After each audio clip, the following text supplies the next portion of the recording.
warahmatullahi wabarakatuh. Halo guys, kembali lagi bersama saya Amelia Putri dengan NIM 2205110949, yang mana pada video ke-8 ini kita membahas tentang teori feminisme. Ayo sama-sama kita ikuti dan kita dengarkan agar kita memahami tentang teori tersebut. Sebelum kita lebih lanjut mengkritik dan menganalisis karya sastra menggunakan teori feminisme, alangkah baiknya kita mengetahui tentang feminisme itu terlebih dahulu. Feminisme adalah gerakan persamaan antara laki-laki dan perempuan di segala bidang, baik politik, ekonomi, pendidikan, sosial, dan kegiatan terorganisasi yang mempertahankan hak-hak serta kepentingan perempuan. Feminisme merupakan kesadaran akan penindasan, pemerasan terhadap perempuan dalam masyarakat, baik di tempat kerja dan rumah tangga. Teori feminis berbeda dengan kebanyakan teori sosiologi dalam berbagai hal. Teori ini adalah pemikiran sebuah komunitas interdisipliner yang tidak hanya mengaitkan sosiolog tetapi juga sarjana seperti penulis kreatif dan aktivis politik. Dalam ilmu sastra, feminisme ini berhubungan dengan konsep kritik sastra feminis, yaitu studi sastra yang mengarahkan fokus analisis kepada wanita. Feminisme secara umum membahas masalah mengenai perempuan yang dikaitkan dengan emansipasi. Gerakan menuntut hak perempuan sama dengan hak laki-laki dalam berbagai bidang.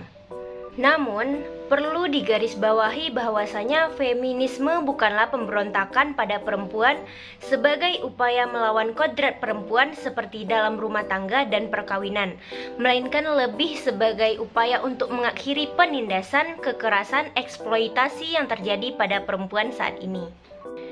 Feminisme erat kaitannya dengan kesetaraan gender. Nah, kesetaraan gender ini biasanya terjadi karena dua alasan, yakni yang pertama adanya bakat dan yang kedua adanya kesempatan. Kesetaraan gender itu sendiri dipengaruhi oleh tiga hal. Yang pertama ada agama, budaya, serta kondisional suatu tempat. Setelah kita mengetahui tentang teori feminisme, saya tertarik untuk menganalisis film Yuni yang dirilis pada tahun 2021 yang disutradarai dan ditulis oleh Kamila Andini. Nah, sebelum itu mari kita lihat trailer film tersebut agar kita lebih mudah dalam menganalisisnya. Wajibkan tes keperawanan bagi seluruh siswi.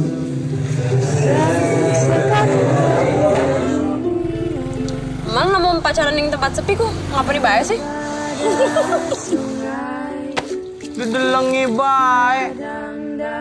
Suarane merana ko. Matakna lamun boga budak suga kabogoh ulah dilila-lila. Langsung bae diijabkeun, dikawinkeun. Wes, telat ya. Nah, telat naon? Kaburu dicokot batur. Saha? Neng Uyun. Teh, bener tah? Teh harap nikah. Yuni kusar, pengennya sing kayak Pak Damar. Masa bro Yuni, dia resep ke Pak Damar? Kagum bae. Kagum. Insya Allah, rakyat kula ge sampun setuju. Insya Allah. Niki maksudnya apa ya? Mungkin upami Yuni sampun sah sareng kula. Laning malam pertama Yuni maler perawan. Kontan kula tambih malih 20 juta. Iki sekabe sing nyediani jalur penerimaan calon mahasiswa baru tanpa tes. Syaratnya minimal ranking 3, ning sekolah, syarat liane kudu durung nikah.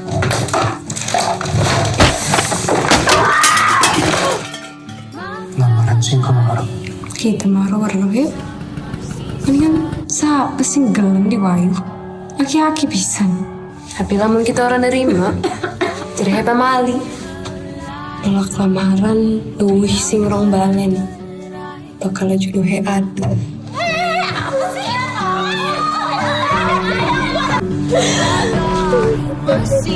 Begitulah trailer dari film Yuni yang berhasil rilis pada tahun 2021 yang disutradarai dan ditulis oleh Kamila Andini. Film yang mendapat banyak perhatian karena menerima penghargaan di Festival Film Internasional Toronto yang mengangkat tema feminis. Konflik dalam film ini mencerminkan beberapa diskriminasi dan perjuangan Yuni untuk melanjutkan pendidikannya meskipun serangan patriarki terus berlanjut. Yuni adalah remaja sederhana yang harus memenuhi harapan lingkungan budaya patriarki yang kuat. Yuni terinspirasi oleh isu-isu sosial yang membentuk fenomena diskriminasi terhadap perempuan dalam budaya patriarki, salah satunya adalah praktik pendidikan. Feminisme di dalam film ini sangat kuat, terbukti dalam penggambaran tokoh Yuni sebagai remaja yang luar biasa yang belajar demi beasiswanya. Untuk mencapai cita-citanya, Yuni berani menolak lamaran banyak pria yang dianggap tabu. Di daerah kelahiran Yuni, umumnya dianggap malapetaka bagi seorang perempuan untuk menolak suatu lamaran. Yuni tampaknya mengkritik hak di Indonesia atas pendidikan antara laki-laki dan perempuan yang belum setara. Sutradara menunjukkan fakta bahwa beberapa orang berpegang pada pemahaman bahwa perempuan layak mengisi ranah domestik, meskipun laki-laki memiliki hak istimewa untuk mengatur hidup mereka.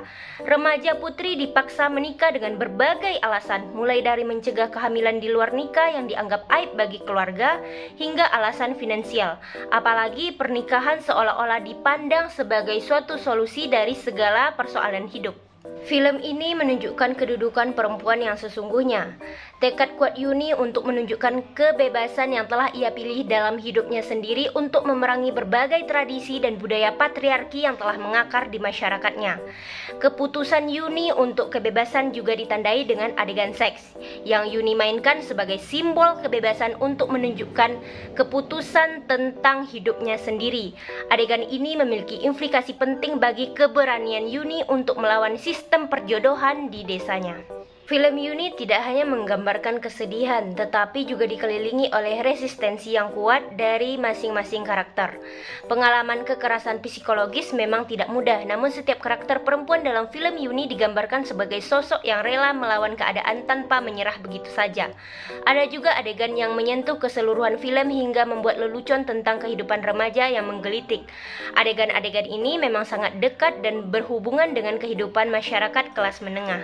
Meski tak disebutkan dengan tersurat latar tempat Yuni tinggal, sepanjang film tokoh-tokoh berdialog dengan menggunakan bahasa dan logat Jawa Serang atau Jaseng.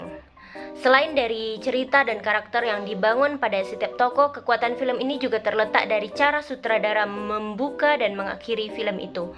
Film ini dibuka dan ditutup dengan adegan yang tak hanya epik tetapi juga memiliki syarat makna mendalam. Kita sudah mengetahui bagaimana feminisme itu tergambar jelas dalam film Yuni. Begitulah pembahasan video ke-8 kita. Lebih dan kurangnya saya mohon maaf. Wassalamualaikum warahmatullahi wabarakatuh. Kita akan berjumpa lagi pada video yang ke-9. Sampai jumpa, dadah.